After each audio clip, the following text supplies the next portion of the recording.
Let me divide this discussion initially in my opening remarks to pre-October the 7th and after October the 7th. So there has been a process of engagement pre-October the 7th and rapprochement underway in the Gulf. GCC, Iraq, and Iran, that's what we're calling the Gulf here, and the broader region, providing an opening for regional cooperation, increased economic connectivity, even integration. TSG, the Shaikh Group, has, and I'm very proud to say this is our third time here, and we've sort of tracked that discussion, examining those trends and assessing whether and how economic connectivity can help reinforce steps towards de-escalation and mutual security. As you know, we've come a long way since 2021. There have been positive steps, most strikingly the Beijing Agreement of March 2023 between Iran and Saudi Arabia, as well as a host of other initiatives, the Baghdad process summits, the infrastructure projects which are now there, as well as momentum is clearly still there, and even the latest escalation in the region, whether it's a necessary element in avoiding the conflict or as a pathway for delivering mutual economic interest is something that we need to examine.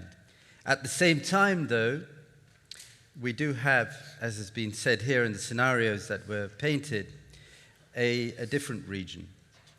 The Israeli-Palestinian conflict has, of course, restated its importance and that it can't necessarily be jumped over and its effects on the broader region. You've now also had a direct Israel-Iran confrontation, and we're, some would say, on the brink of all-out direct conflict further. The region's waterways have been threatened with the Houthi attacks, and of course, people are talking about further risks for Lebanon, seen by many as the next front in the conflict. Finally, we heard from the Prime Minister of Qatar yesterday that regional instability and conflict poses a direct threat to aspirations in the Gulf as set out in its national visions, the national visions of 2030 in this Gulf region. So we've got two narratives here, two trajectories that are in the balance. Greater engagement, a region talking to itself, or greater conflict, which starts to affect that quite dramatically. I wanted to focus my first round of questions in that respect then, in terms of the security dynamics and how they're impacting economic trends. Ambassador Farhad, with regards to Iraq, some would say Iraq is on the front lines of this escalation. We've seen Iranian-backed attacks originating there. How is the current escalation affecting Iraq's efforts to address its own economic challenges? Well, thank you, Salman, and great to be here. Really, Iraq is not on the front of this conflict per se, as you put it. We did have we've been in war for 4 decades, actually, but not quite into this conflict that has taken place since October 7th, October 8th, and onward. Iraq has its own challenges and has been tackling it as we go along. Fighting ISIS has been the latest major one that successfully been defeated, and now ISIS is no longer a threat in Iraq. And that really is the pretext of what Iraq's direction is now, in a way of moving towards economic development and reform. And this current government, led by Prime Minister Soudani, is very much focused on its economic program and development. And I'm sure later on we will come to that aspect in our discussion. But very much the economy in Iraq is booming, and we see major projects announced, and despite what's taking place. Iraq's position on the conflict itself is very clear. We have denounced this atrocities committed in Gaza and the killing of innocent people, and the Prime Minister in the first summit in Cairo made it very clear where Iraq stands.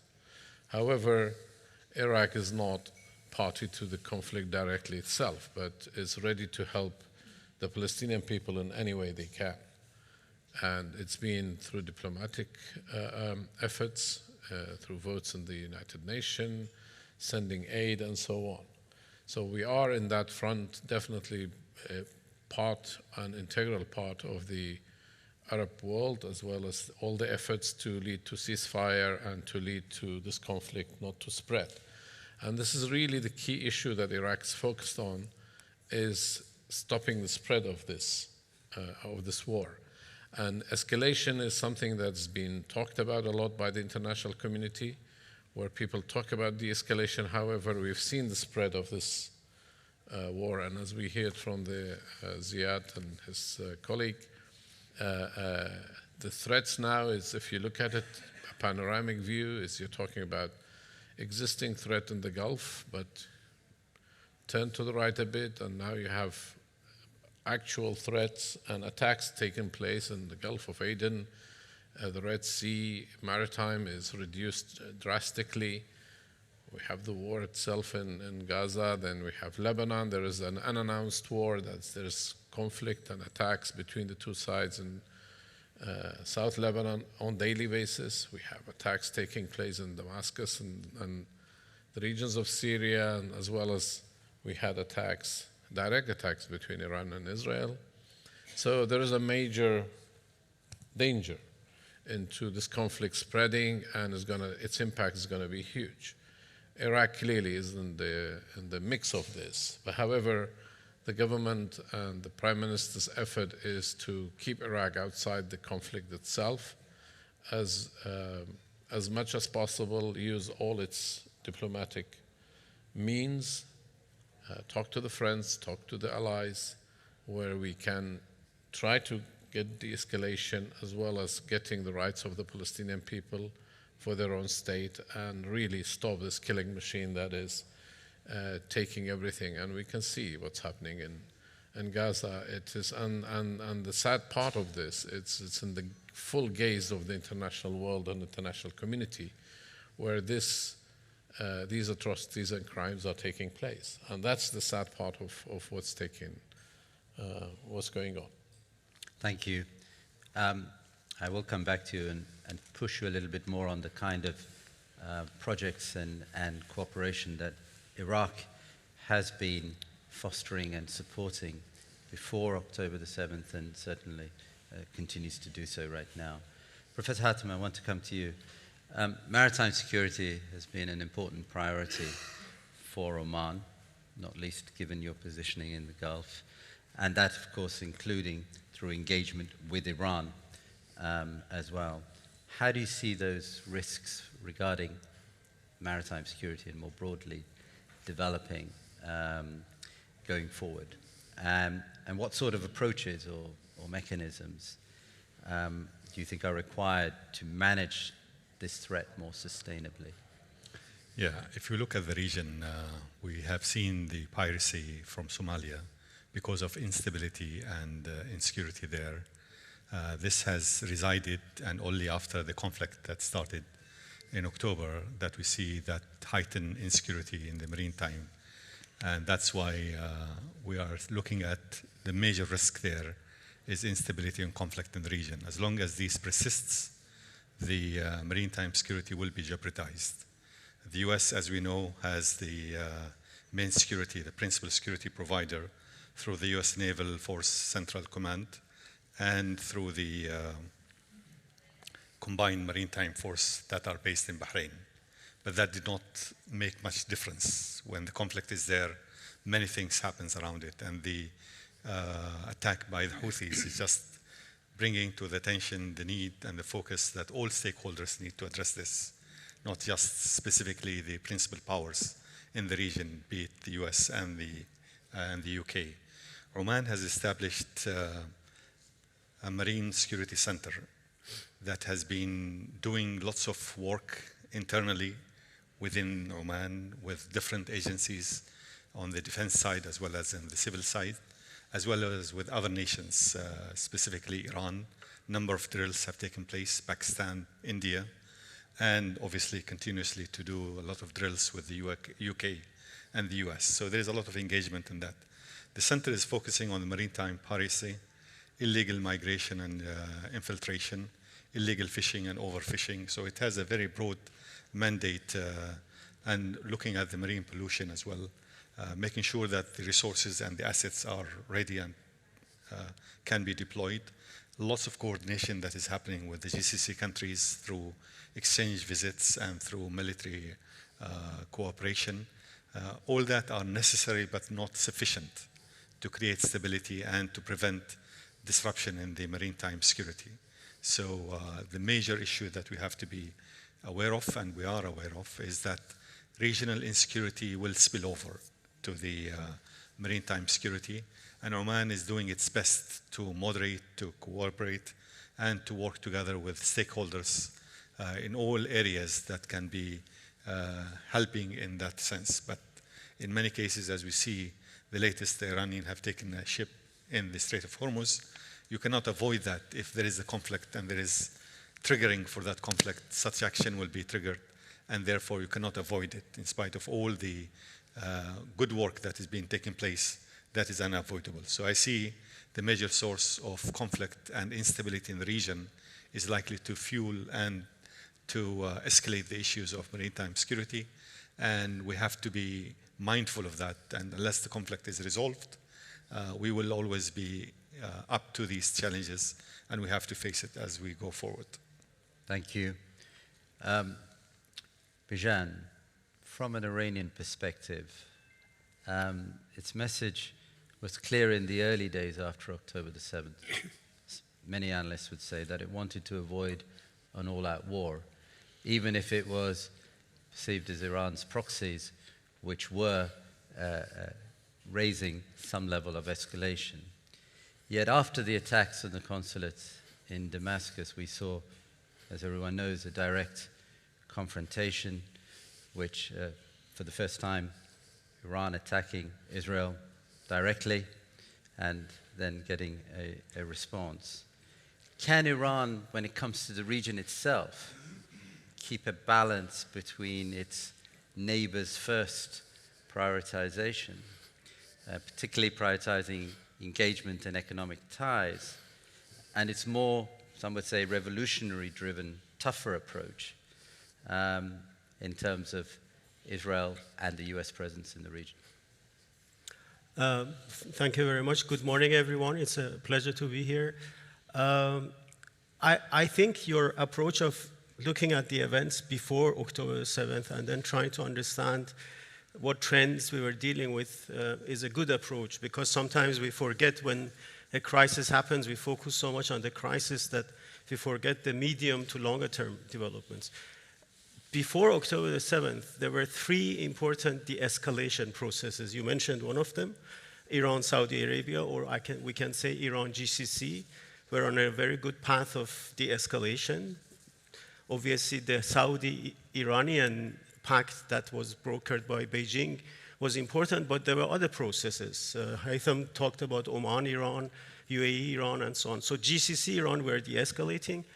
US and Iran were de-escalating. We sometimes forget about it. In 2023, they agreed on a number of things, including a prisoner swap and including bringing $6 billion of Iranian frozen assets to Qatari banks. These were all parts of a very important de-escalation process. And in my view, there is a third element. So we look at three different de-escalation processes. The third one was the GCC Israel de-escalation. You know, whether it's Abraham Accords or whether it's now the Saudi-US security pact that is being talked about. We have a triangle of de-escalation. And this triangle is very important. And if one of them fails, there is danger that all of them will fail. This is what we have to focus on. We cannot ask the question, how has the Gaza conflict, that's very sad and it's costing a lot of innocent lives, how this Gaza conflict will impact these processes. Interestingly, in my view, the de-escalatory response, I mean, Iran felt, or the Iranian strategists felt, that the Israeli attack on the Iranian consulate in Damascus crossed the red line. basically you consider embassies and consulates as your own territory.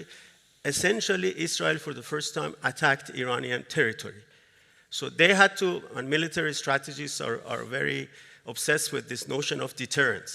Iran believed that it had to show that it has the deterrence capability, and as you say, they attacked in a way that were hoping that it would not escalate and it would not flow into a larger regional war, but they needed to show that they have the deterrence capability. I also actually learned yesterday, deterrence is not only having a capability, but also using it. Iran showed that it has the capability and it's prepared to use it against Israel directly from Iranian territory. It's interesting to show you that the Iranian calculation was very different. The moment they sent the drones, which left Iran about 3 hours before missiles started to hit Israel, when they sent the drones, the Iranian ambassador to the UN said, we have achieved our goal. Meaning they were not waiting for anything to hit Israel. They just wanted to show that we can send this. So I agree that Iran's strategy was not to escalate. There are lots of strategic reasons for that. And most importantly, also the impact it will have on the Iranian economy. If Iran escalates, its economy is going to suffer, and that's definitely something that the Iranian leaders don't want. Whether this binary of confrontation versus reconciliation or conciliatory moves, which one will have the upper hand depends on so many factors. Domestic dynamics of political development, regional dynamics, and so on. But I can tell you that Iran will principally react. Iran will only escalate if the other side escalates. In fact, that was the Iranian message after the attack on Israel. They said, whether it leads to escalation lies in the hands of the Israelis, not the Iranians. You want escalation, you have to escalate, then Iran will escalate. So I think right now the conciliatory, the de-escalatory rhetoric has the upper hand. Don't listen to what the Iranians say. Look at what they do. There will be commanders who will come out and say, we will attack ships and we will close the Strait of Hormuz and so on. But what they do is conciliatory, including a very intense, indirect dialogue. And I thank the Omanis and the Qataris for the opportunity that the Iranians and Americans can actually interact in the region. And in my view, that interaction between Iran and the US also helped in the Iran-Israeli conflict. And I think we have to look at the forces for de-escalation, and I believe that the forces of de-escalation are winning in the region, not necessarily in Tel Aviv, but they are winning in the region. Interesting. You think forces of de-escalation are still winning, and the desire for engagement is still great. We'll come back to that. Mr. Saleh, the UAE, I think, is in a unique position because it's been at the forefront of the pragmatic approach to economic engagement with Iran. We've seen that trade has continued even, and quite intensively, even in the worst periods of political tension.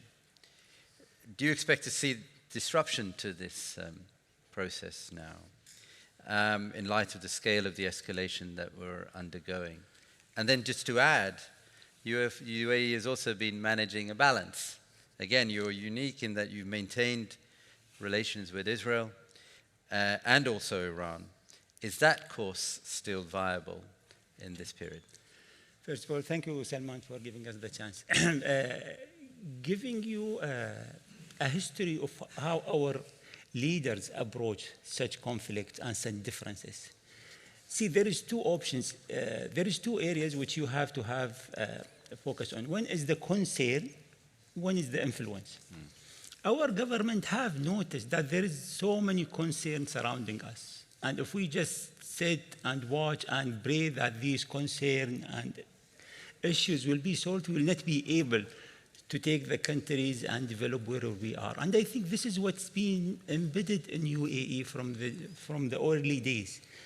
We focused where we can create an influence. And this is where you see UAE overall being a trade hub, being a mediator between differences and try to facilitate the dialogue, which they've been able to really push this forward.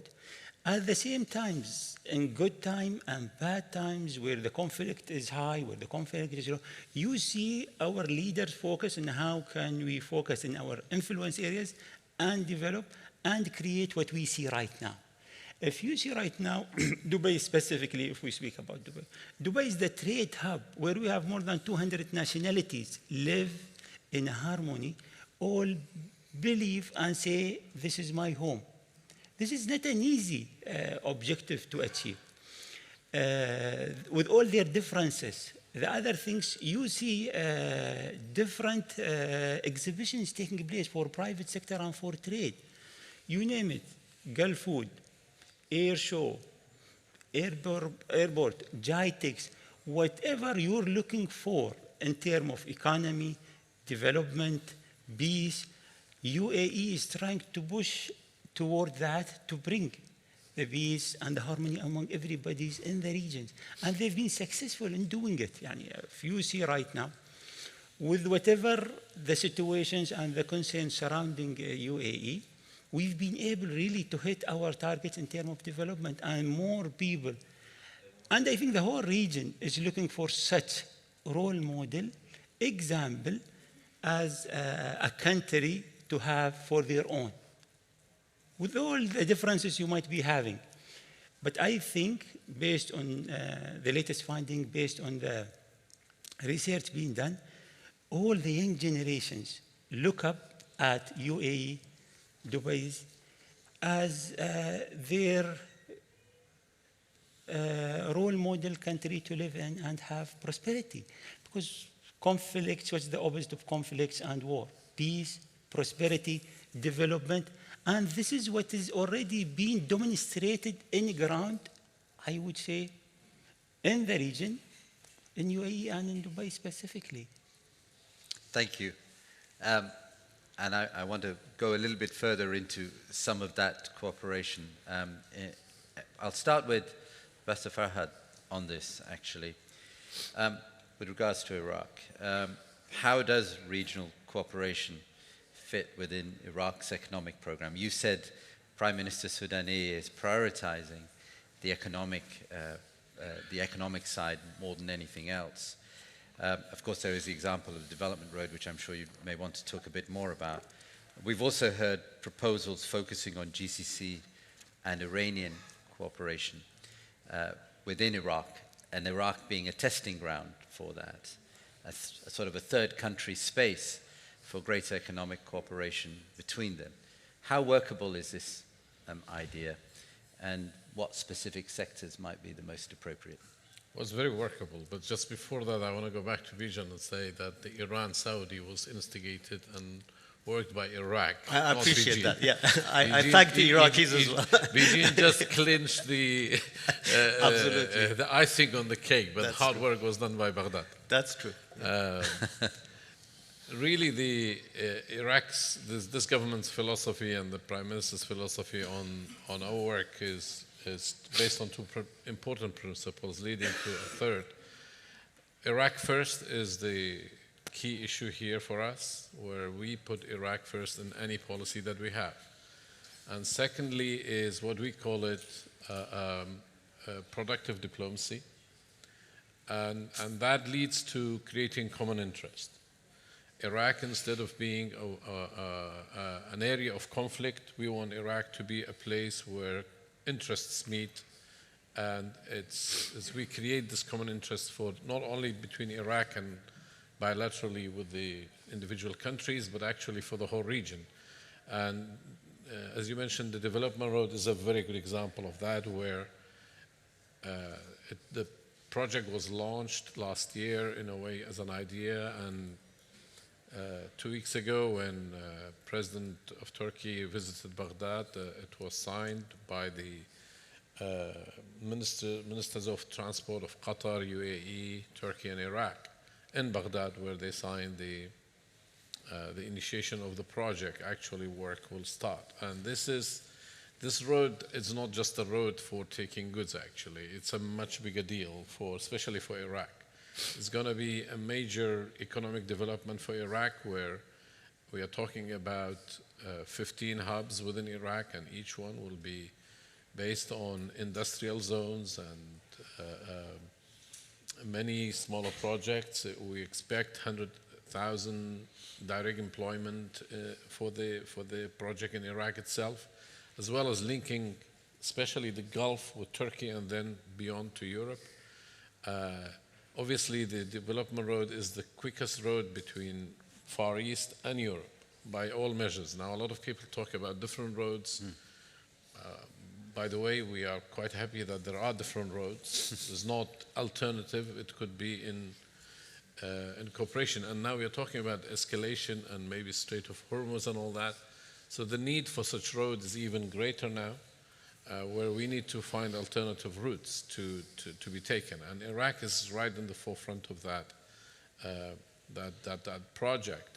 And really the idea is we could have everybody chip in. And actually the invitation is open to Kuwait, to Saudi Arabia, to Iran, and as well as Europe. We have interest from Bulgaria, from the Czech Republic, from other European countries who want to be part of the road because they can see the direct benefit from it. And it's interesting that we have the Gulf countries like Qatar and UAE together signing this deal, which is first on its own. And it is done in Baghdad. And to answer your question about other projects, obviously we are looking very keenly to engage the Gulf region especially.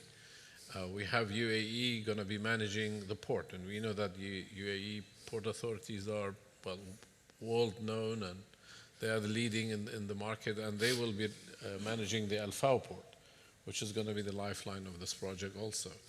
In the gas sector, we are cooperating with Qatar itself. There are talks about building a station in Al-Fao itself.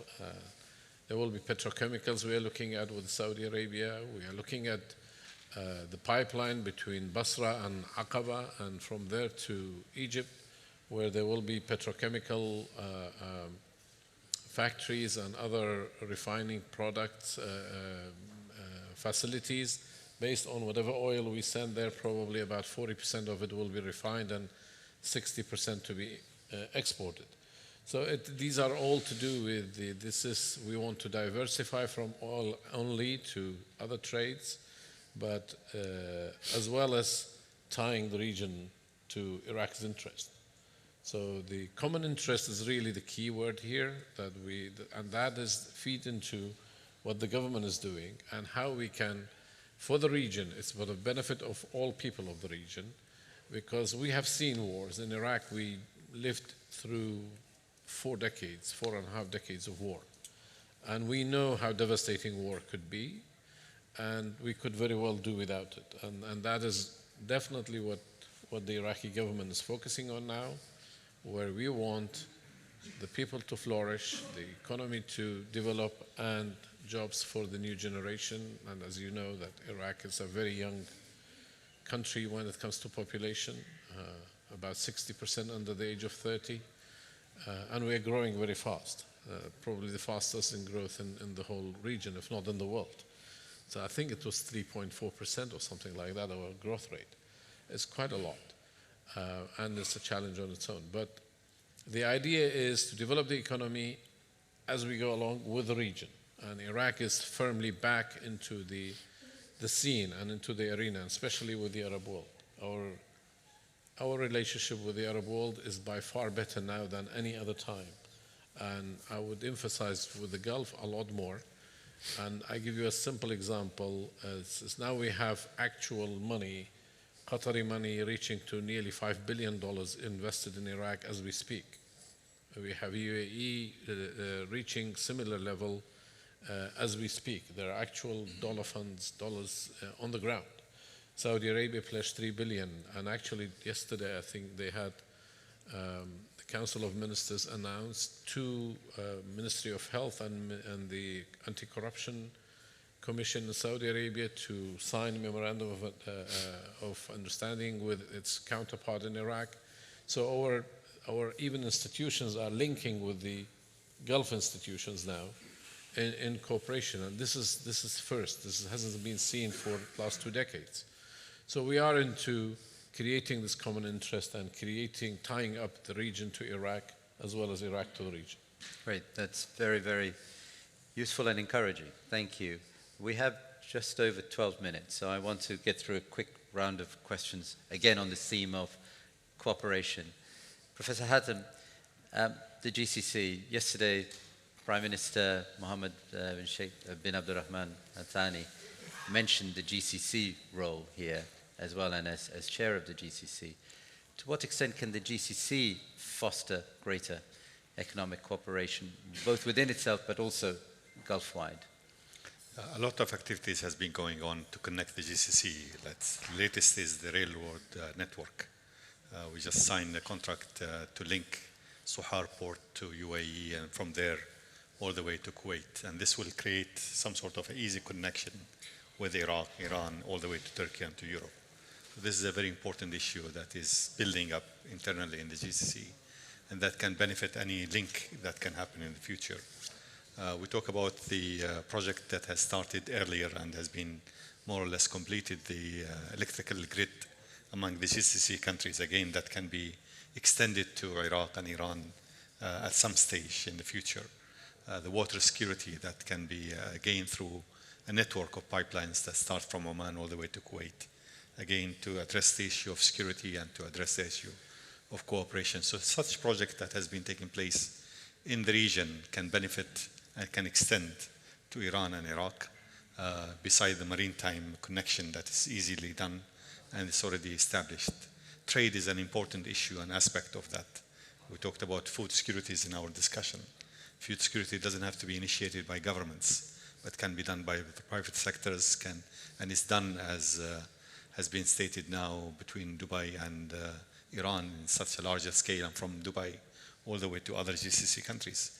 So this can be enhanced even further, and more policy can be supporting to that type of direction. So the activities that's happening here in the region are definitely benefiting the countries concerned, as well as the region as a whole. And again, without stability and more conflict, these issues are going to be at risk of not happening. The oil prices, as has been mentioned at this stage, between 80 and 90, to be comfortable to all, has created a financial buffer for countries in the region that can add to the project going forward. So all these issues are very important to enhance the cooperation, but requires stability and requires less conflict in the region. Thank you, and thank you for teeing up. I'll come to Mr. Saleh right now on food and food security. We had the pleasure of recently doing a discussion on food security in Dubai with the Bahouth Public Policy Center, and you were there, Saleh, as well, focusing on the food trade and investment.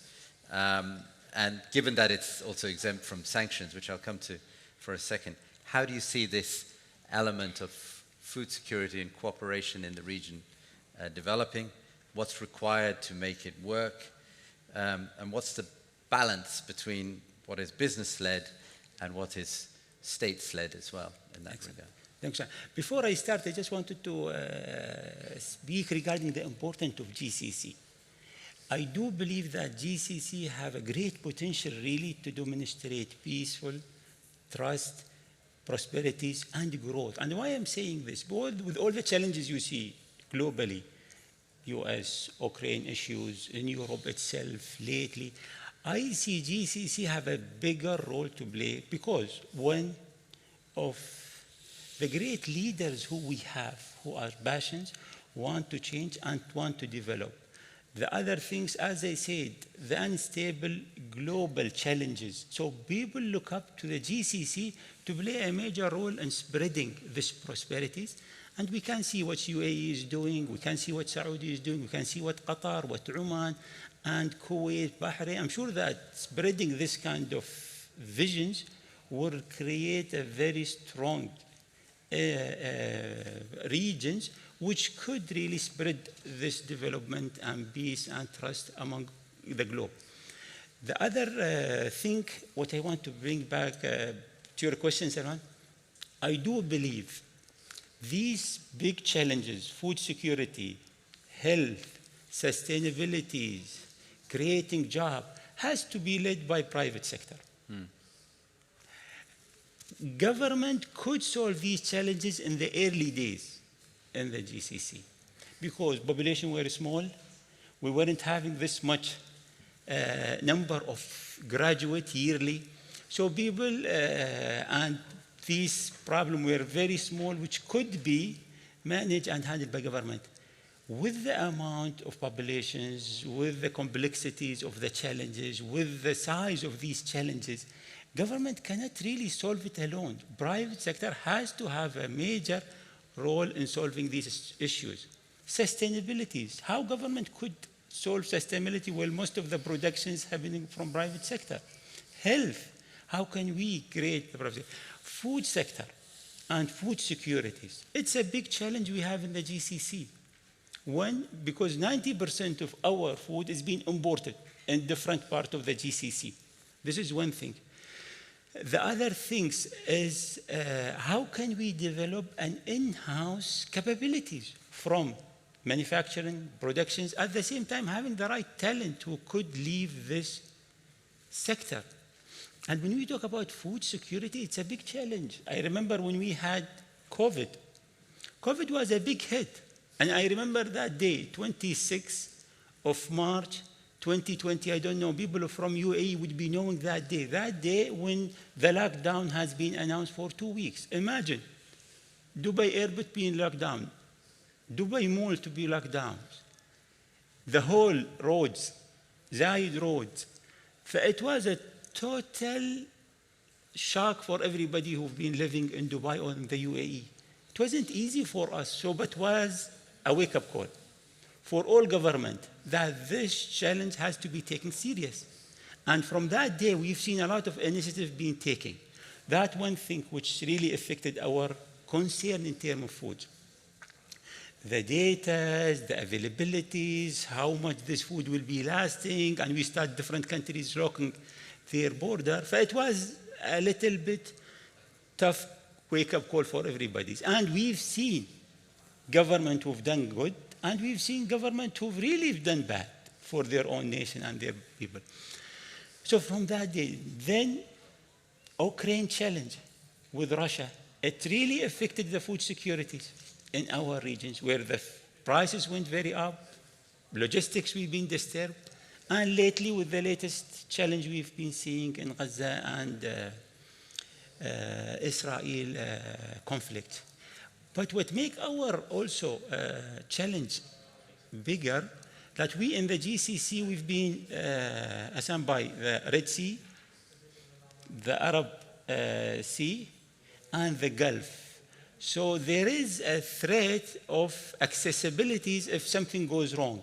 So this which pushes us again to really work on developing our internal base capabilities. Second, start doing an alliances with our regions from Iraq, from the north side of different countries, to create an alternative. If something goes wrong, how can we really build that capabilities? Huh? Development road? Exactly. That is some other, and this is what I think our government has noticed. And this is why we see lately an MOU being signed by UAE and Iran also. And how can we promote cooperation in terms of food securities, entrepreneurial development. And this is what I think we will be seeing more and more going forward, only with this kind of dialogue. Thank you very much. We've got very little time left, but I do want to bring in the elephant in the room, which is sanctions. We've talked a lot here about cooperation, and I hope you in the audience have also heard very tangible results of the engagement which has been going on in the region, the talking which has been going on in the region before October the 7th and since. But we do have the reality of US sanctions on Iran. We had a Biden administration which wanted to encourage the region to talk to itself when it first came in. But we do have the situation now where actually increasing sanctions have been put on Iran, even since in the last month or so. So, Bijan, just briefly, what is your sense of how these are going to affect this trend towards building greater cooperation? Well, as you say, it's one of the main impediments when we look at the potential for cooperation, for trade, for investment between Iran's neighbors and Iran. Obviously, most of the companies and more importantly, most of the banks are very sanctions averse, and they see the current sanctions as an impediment, even though there are sectors that are not sanctioned officially, food and pharmaceuticals and humanitarian goods, but banking sanctions especially present a challenge. Iran's official policy, I mean, it's very interesting. We have a arch-conservative government that doesn't talk about resolving the nuclear issue or resolving some political issues or regional issues. It only talks about reducing the impact of sanctions. That's their goal. That's why also the interaction with the US is very important. So we have here now a number of processes how things can evolve, in my view. Sanctions are a major impediment, but there is definitely from the Iranian side a desire to reduce the impact of sanctions. How proactively they go towards that, we have to see. But we also have a process, we should not forget, of the US being completely discredited in our region because of its behavior towards the Israelis and towards the Gaza conflict. And the more the US gets discredited, the more willingness we will see in our region to say we are not going to be sort of following the US lead on what we do with Iran. So I think we have generally in our region, we have a process of strategic reassessment because of things that have happened, because of soft power that has been lost or that has been gained. In my view, the US is losing a lot of its soft power in our region. China is gaining soft power. And Iran maybe has gained some soft power because of what happened, the episode with Israel. So I do think that we are in the middle of a strategic reassessment. And if more ideas come together, and as Farhad said, more infrastructure projects actually make trade and transit and a number of trade-related processes feasible, we will also see more activity. And Dubai plays a very important role because it does have the infrastructure for financial transactions between Iran and the GCC.